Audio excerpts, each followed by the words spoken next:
Shalom Aleichem, everybody. Shalom uvracha. Hope everyone is doing well. Hope everyone had a wonderful week and everyone is doing well. Want to share a couple of stories today, and I want to connect it. I want the starting point to be from our parsha. So in the middle of Parshas Vayeshev, we have this very really enigmatic, baffling, surprising story of Yehuda and Tamar. Without getting into the basic specifics of the entire story, so Tamar is Yehuda's daughter-in-law, and they have an intimate night together for many different reasons. You'll read the parsha, you'll be surprised at what you are reading, and word gets out that Tamar did this indiscretion. She was called a zona. She was called a harlot, a prostitute, and Yehuda says she should be taken out to be killed. And the pasuk says, but as she's being taken out to be killed, rather really than I guess openly revealing Yehuda's involvement in the predicament, because Tamar is pregnant, and she's pregnant from her father-in-law, from Yehuda. So Tamar, in this pasuk, that's the first source on the sheet, she really makes this discreet hint that only Yehuda would understand. As she was taken out, she basically says, I became pregnant from this person, and this person left me with this mashkon, with this collateral. And she says, Hak, at the end of the pasuk, Haker no lemi hachosemes v'apsilim v'amata ha'ila. These three things, this chotemet, this petil, and this mateh, whoever is the owner of these things, you are the father of this child that is inside me, right? And Yehuda realizes, oh my gosh, what did I do? And he remembers that probably this night in the town of Timnah, and he had the opportunity. Yehuda, to his credit, obviously, Yehuda could have ignored the entire, Tamar's hint, and Tamar would have then just been burned to death, and everyone would have lived, happily ever after. Yehuda instead confesses, and ultimately her life is spared. And it's obviously a baffling, it's a crazy story that we probably don't really comprehend at its fullest. But the Gemara in three different places, right, by the fact that Yehuda at this moment, he doesn't just give up on Tamar. Tamar does, and Tamar doesn't embarrass him, right? Tamar could have said, what are you talking about? I was impregnated by my father-in-law, by Yehuda. She doesn't do that.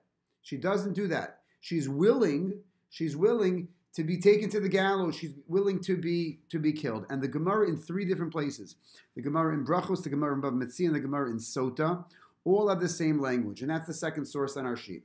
Noach lo la'adam, it's better for a person, sheyapil atzmo letoch kibshan ha'esh.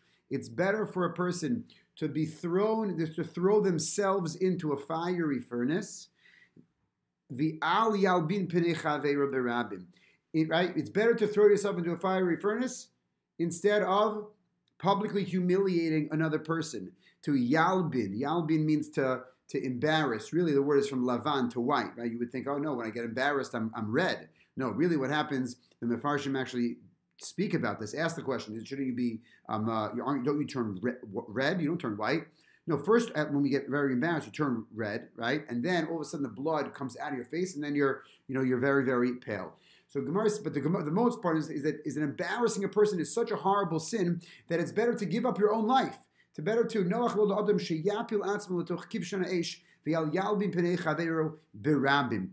Gemara quotes it, it also says berabim in publicly. But I wasn't able to see any mefarshim that why is so dead set on the idea of public, or actually really how you define public. Is public 2 people? Is public 3 people? More than 3 people? 10 people?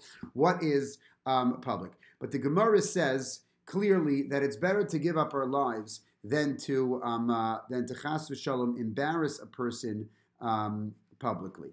And I want to try to understand through a couple of Gemaras. Really, I want to focus on the importance of being sensitive to other people's feelings, and really and the sacrifice that this office entails is, as we're going to see, is illustrated by a few Gemaras. But interestingly, Tosfos asks an amazing question, and there is a machlokus between Tosfos and the Meiri, whether we need to take this Gemara at face value. Do we need to take this Gemara literally?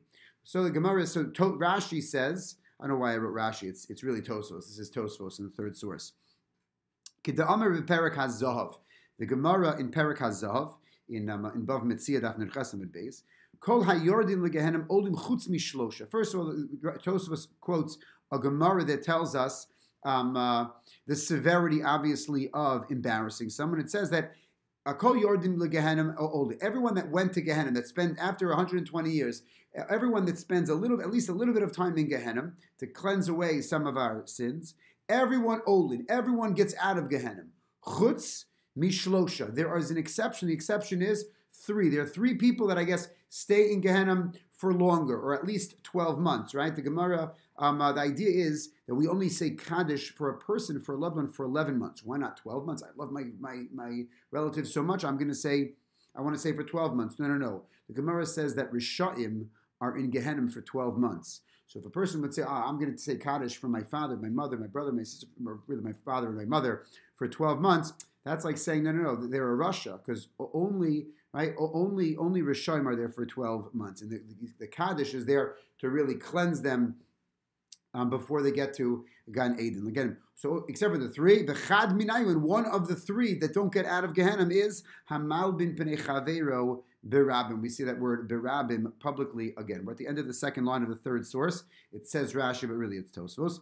Tosfos asks the question, V'nira, it seems, Haidelo Chashiv Lei, B'hadi Gimel Aveiro Shein Omdim Mifnei V'kuach Nefesh, right? The Gemara in Psachim lists, and the Gemara in Sanhedrin also tells us there are 3 cardinal sins. I have to give up my life.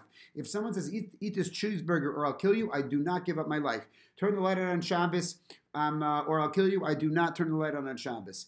I do turn the light on Shabbos, I do not give up my life. Person says, wear this suit, it has tons of shatnez, right? Or else I'll kill you. No, I wear the suit. Hopefully I'll look good in the suit, right? I do not give up my life. I do the Aveira, except for 3 cardinal sins: Avodah Zarah, idol worship; murder, shvichus damim; and gili arayos, inappropriate sexual relationships. Right? Avodas kochavim, gili arayos, shvichus damim, mishum damim. And the Gemara doesn't list here embarrassing. So what are you doing, right? Why does the Gemara? Tosfos is asking on the Gemara. Tosfos is saying, right? The Gemara said I only have to give up my life for the big 3. Here, embarrassing somebody isn't on the list. So Tosfos answers, no. It should be on the list. There's a technical reason why it's not on the list. Mishum de averos halbanos panim eina mifareshes b'Torah. The Torah, by the 3 cardinal sins, clearly says that I have to give up my life instead of violating those 3. So since it's clear in the Torah, since it's clear that I need to give up my life by the big 3, that's why the Gemara in Pesachim lists them. But it's not so clear in the text, let's say, about embarrassing others. But what you seek from Tosfos is that you're right. It's not clear in the text, but Tosfos is unequivocal that you still need to give up your life. So if someone says, you know what, embarrass this, say this out loud to these 10 people about, Aliza or something like that. Tosfos says, no, I'm not going to do that. I will give up my life before I do that. That's the opinion of Tosfos. Tosfos has that, is of that. The Meiri says, no. The Meiri says, no. That idea that that killing someone, that person has to jump into a fiery furnace, as opposed before they embarrass somebody, or a person, or embarrassing someone is like killing someone. That's just a saying that to show the severity of the sin. But we shouldn't take that literally. But Tosfos takes it literally. So if we ever embarrass someone, that's a pretty horrible thing. So I want to share a couple of Gemaras building off this theme of not embarrassing people and how horrible embarrassing another person is, and obviously this learning it from Tamar that she was ready to give up her life rather than embarrass her father-in-law Yehuda. So I want to share 3 Gemaras and then another idea that connects to the last Gemara, which I think is absolutely beautiful and fabulous. So the Gemara in Ksubah says, as Rabbi Yehuda Hanasi, before he died, so he said to his sons, Amar Lehen, he says to his sons, L'chachmei Yisrael ani tzarich, we're in the 4th source. I need the Chachmei Yisrael, I need the Chachamim, I need the rabbis to please come to me as I'm on my deathbed. Nichnesu etzlo chachmei Yisrael, the chachamim come. Amar lahen, he says to them, he's going to tell them 5 different things. His altis beduni ba'ayaros. He says, I don't want you to eulogize me. I don't want you to eulogize me while I am in this, while you're in the cities. What does that mean? So Rashi says, Rebbe died in the town of Tzipori in the north. But he wasn't buried in Tzipori. He was buried in Beit Sha'arim, which I think is in the Galil. I think it's in the lower Galil. And they needed to take his body from Tzipori to Beit Sha'arim. And as he was stopping in all those other towns or all those cities, Rebbe knew what was going to happen. That everyone was going to come out. They were going to give a lot of eulogies. He said, no. Don't over eulogize me. Don't eulogize me. Along the on every stop. Number 2, ve'oshivu b'yeshiva la'achar shloshim yom. He says also after 30 days, everyone's got to go back to yeshiva. We can stop. I'm sure it's going to be a big loss. Some people are going to give espedim, and people are going to do this. But everyone's got to learn. At the end of the 30 days, everyone goes back to yeshiva. Then he says 2 very weird, just statements. He goes, Shimon bini, Shimon my son is chacham. He's the wise one. Gamliel bini, Gamliel my son is going to be the nasi. So what does that mean that Shimon is the chacham? Many Mefarshim say that he's going to be the Av Beis Din. He's going to be the head of the Beis Din, and my other son, Gamliel, he's going to be the Nasi. Then he says, which we're going to concentrate on, is Chanina Bar Chama Yoshev Barosh. And then Chanina Bar Chama, he is going to be the head of the yeshiva. So he's delineating 3 positions. Shimon is going to be the Av Beis Din, the Gamliel is going to be the Nasi, and then Rabbi Chanina Bar Chama, who's not his son, he's going to be the head of the yeshiva. Then we have, first of all, Rabbi Chanina Bar Chama, I think he is, at the very end of Ksubis, he is a big lover of Eretz Yisrael. And the Gemara says, that one of the Tanaim would roll around in the dust of Eretz Yisrael. One would kiss the stones of Eretz Yisrael. Rabbi Chanina Bar Chama, I think, is the Tana who, whenever he would see anything wrong in the roads or the stones or whatever of Eretz Yisrael, he would fix that. Right? It would be amazing in Beverlywood if we would have Rabbi Chanina Bar Chama fixing all of the sidewalks in Beverlywood. That would be amazing for all the routes. That would be amazing. But he basically was that. He loved Eretz Yisrael. He wanted Eretz Yisrael to be perfect and beautiful at all times. So Rebbe, he's a star Talmud, obviously, of Rebbe Yehuda Nasi, and he is called upon to be the successor of the yeshiva. Gemara then says, Chanina Bar Chama Yoshev Barosh, right? Saying that was the command. That was in the last will and testament. Lo kibel Rabbi Chanina. Rabbi Chanina didn't accept this. He did not want to be the head of the yeshiva, the Rosh Yeshiva. Why? Shaya Rebbe Afes Gadol Mimenu Shtei Shanim Umechza. Because Rebbe Afes was 2.5 years older than him, and he felt like it was an affront to the covenant of Rebbe Afes. It wasn't okay, right? Even though he was handpicked, he was hand-selected by Rebbe to take over the yeshiva, he couldn't do it, right? Why? Because Rebbe Afes was 2.5 years older. Amazing, he was 2.5 years older. He wasn't 15 years old, he wasn't 20 years old, he was 2.5 years older, and still he was so sensitive to the kavod of Rebbe Afes. Second to last line of that 4th source, Yosef, what did he do? Yosef Rav Afes Bereshe. So you know what? So Rabbi Afes took the Rosh Yeshiva-ness, Rosh Yeshiva hood. He was the Rosh Yeshiva. Beresha, Yosef Rav Afes Bereshe. He took it initially. The Yosef Rabbi Chanina Avrai. Rabbi Chanina didn't even want to be in the yeshiva. So where would he sit and learn? He would be outside and he would learn. He didn't even want to be in the base medrash. The Asa Levi, and the Gemara says that Levi would come. He needed some companionship. He needed a chavrusa. So the Asa Levi, the Yosef Gabe, and Levi would come and he would sit with Rabbi Chanina Bar Chama. Nach Nafshe. The Nach Nafshe is the nice way that his nefesh rested. It means he died. He passed away. Nach Nafshe the Rabbi Afes. Once Rabbi Afes passed away, the Yosef Chanina Beresha. Then Chanina Beresh, he was the Rosh, he was Rosh Yeshiva. And then the Gemara says, Levi was empty. He was a single guy now, right? He didn't have anyone to learn with, to sit with, to hang with. So what did he do? V'ka'asi leBavel. He went to Bavel. He left Eretz Yisrael, right? They were all in Eretz Yisrael. They were all in the north. They were all in the Galil, the Golan. So Levi went to Bavel. That I just think is an interesting point. But what we see here is sometimes a person is so sensitive to another person, as seen by Rechanina Bar Chama, that he said, no, even though Rebbe said I'm going to be the Rosh Hashiva, he pushed it aside just to be ultra sensitive, next level sensitivity to someone. Rabbi Afes might be I'm the older, I should be the one, right? And it could have been that Rabbi Afes didn't, wasn't as big a Talmid Chacham, but still, Rabbi Chanina was willing to step aside in the kavod, for the kavod of Rabbi Afes. Second source, the Gemara earlier in Kesubis. Gemara in this sugi here is talking a lot about the mitzvah of tzedakah. And Mar Ukva was one of the Amoraim. Mar Ukva was very, very wealthy. And we have this Gemara really connects to the Gemara that we began with of Noach lo la'adam sheyapil atzmo l'toch kivshana eish v'al yalbin pinei chavero b'rabbi. Mar Ukva hava anya b'shivavusei, right? Rabbi Mar Ukva, was fabulously wealthy, and there was an ani in his neighborhood, in the shtelt. The havaragil kol yuma. The Shadele Arba Zuzi. He was ragil, his margil. Every single day he gave this ani 4 zuz. How did he do it? Bitsinura dedasha. He would slip it through the door. For us the easiest thing would be like the mail slot. Some people don't have a mailbox; they have a mail slot. You just stick it in, and it goes through the front door. So he would stick in four zuz every single day. Yom echad, one day, Amar, the ani, the poor person says to himself one day, let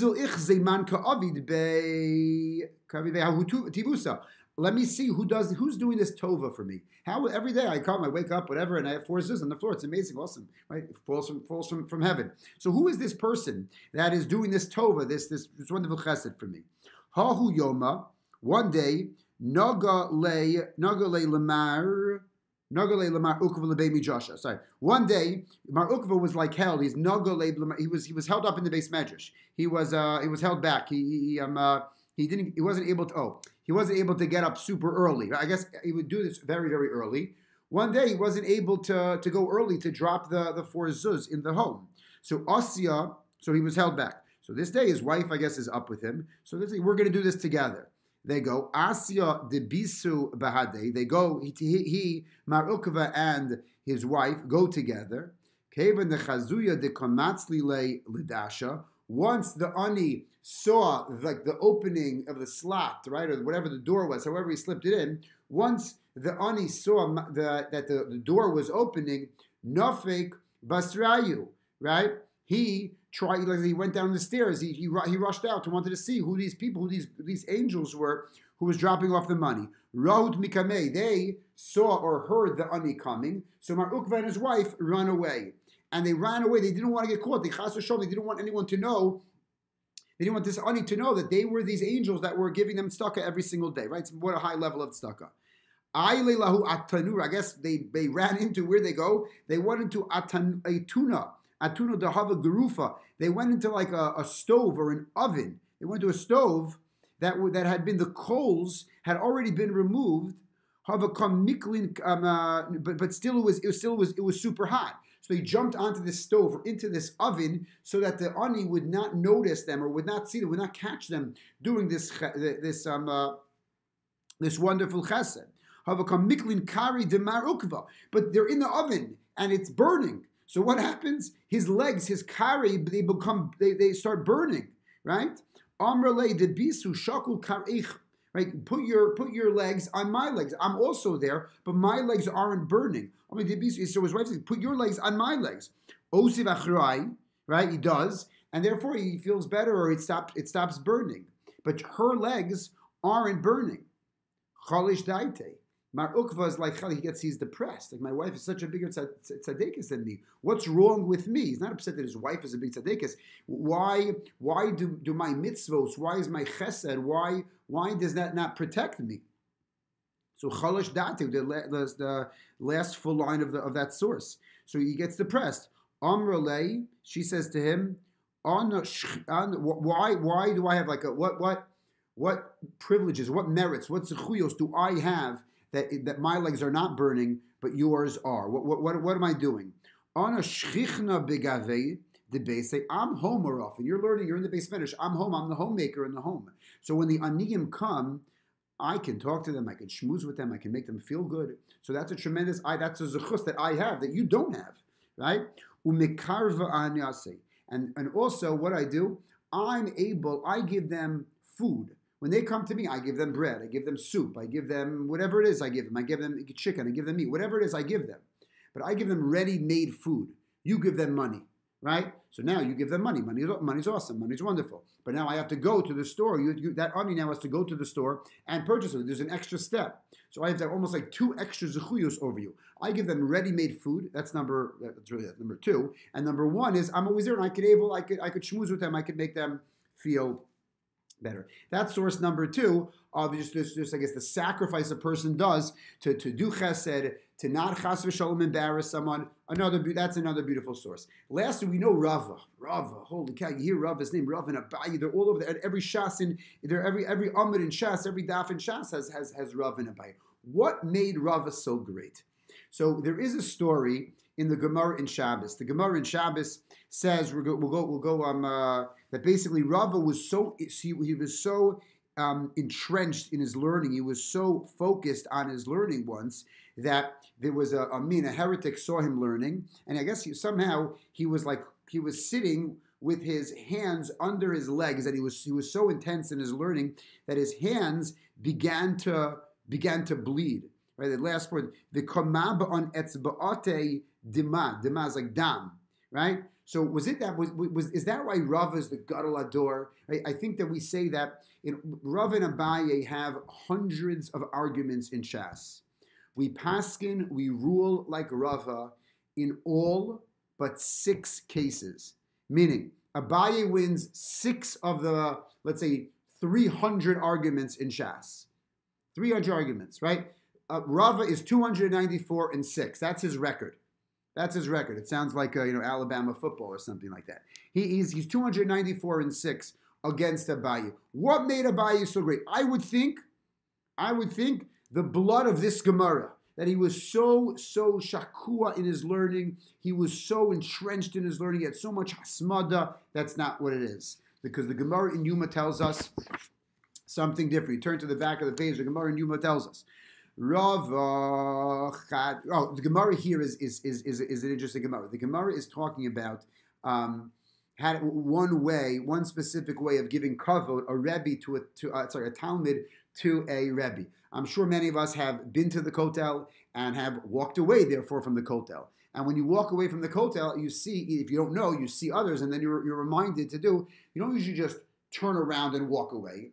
What do? You back up, right? You don't turn your back to the kotel ha'ma'aravi. You back up. That's a sign of kavod. Very often, you meet one of the gedolim, you meet a rebbe, you meet someone, you back up like this to them, right? You don't just turn your back on them. So the source is in a Gemara. The source is in the Gemara here in Yuma. The Gemara tells a story of a couple of people, a couple of Amoraim, but then the Gemara tells more specifically the story of Rava and Rav Yosef. So the Gemara says Rava chad hava miftar mine de Rav Yosef. When Rava would go away, when he would mepater, when he would back, he would like take leave of his Rebbe Rav Yosef.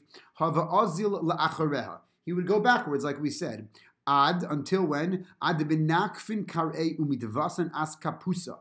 What happened? Until he would walk backwards, really paying no attention to any of the obstacles, anything that's around him, until his legs were so bruised and like that he would like bang against something, and that the walls or the doorposts of his house were bloody. They became bloody from Rava's wounds. He was so into giving kavod to Rav Yosef that he didn't even realize that he was getting blood from his body onto the walls. Right now, why is it such kavod?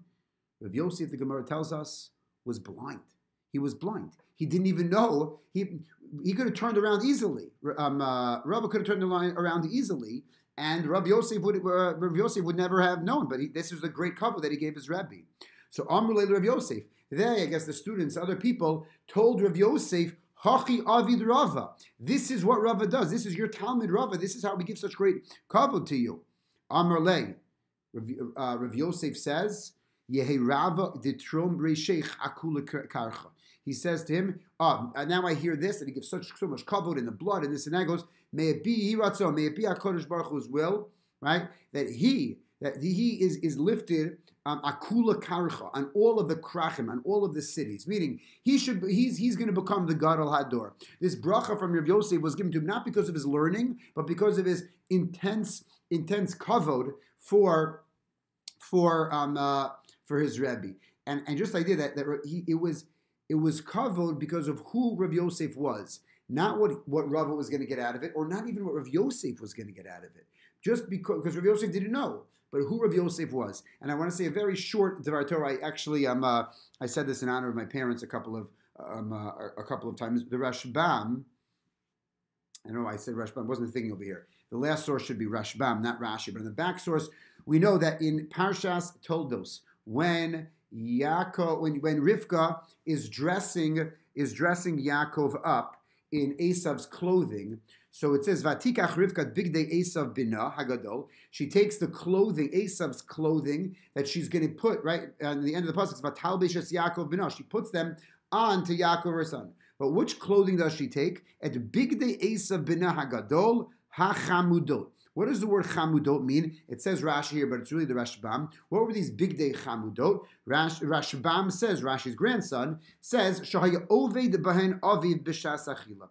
Whenever Esav would go to do kibbud avaim, whenever Esav would go to feed, to b'shas achila for mealtime, but to really help Yitzchak, to feed Yitzchak, he would put on a special clothing. Some people have a davening jacket. He had a kibbud avaim jacket. He had a special clothing that he would be mekayim the mitzvah of kibbud avaim. Now, what's so amazing? So that's great. Okay, Mazel Tov. That was the good thing about Esav, and I'm sure his father loved that. But the problem is, this pasuk is pasuk Tezvav. At the very beginning of that perek, 15 psukim earlier, what does it say? Yitzchak began to lose his sight. That means that Esav put on his bigdei chamudos, right? He would still wear his bigdei chamudos. He would still wear these special kibbud avaim clothing, even when Yitzchak was blind, when he was losing his sight, when he no longer realized what his son was doing. Why? So you have to say that's the real reason you give honor to another person. It's not only because they will feel better, right? It's because of who the person is. I realize this is my parent. I realize this is my Rebbe. And I'm going to, irrespective of the fact whether they realize that I'm giving them kavod, I'm giving them honor, I'm showing them respect, or not. I'm going to do it anyway because who they are. I said this just parenthetically. My for the last 10 years of my grandmother's life, I think this is a beautiful idea.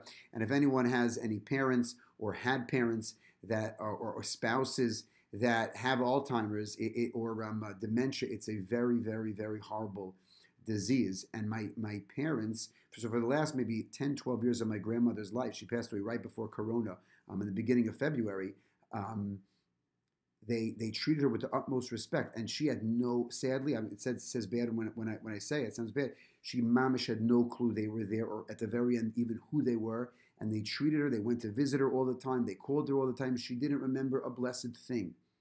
But that's the big day chamudos. That's ultimately that's Rava and Rav Yosef.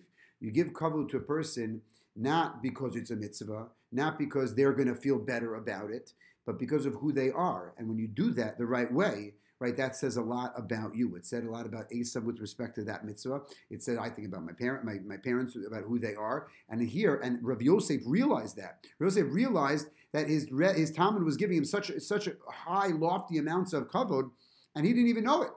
But he realized that that's the type of person who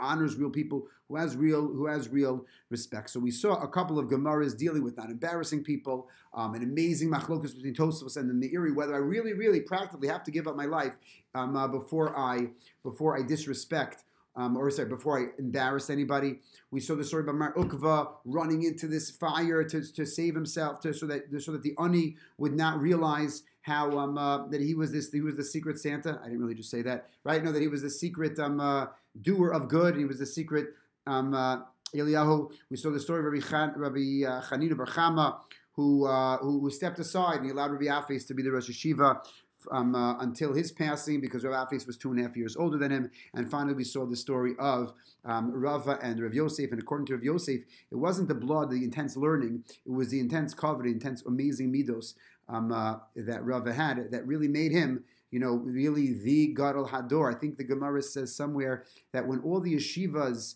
I forget why, but all the yeshivas closed, Rava stayed open. Rava's yeshiva in Mechoza stayed open, right? Maybe there was a pandemic and his school was still open. It was the last school in Mechoza. It stayed open, maybe because it was the zechus of honoring other people. We should respect people, never embarrass people. Have a great week. Stay happy and stay healthy. Bye-bye.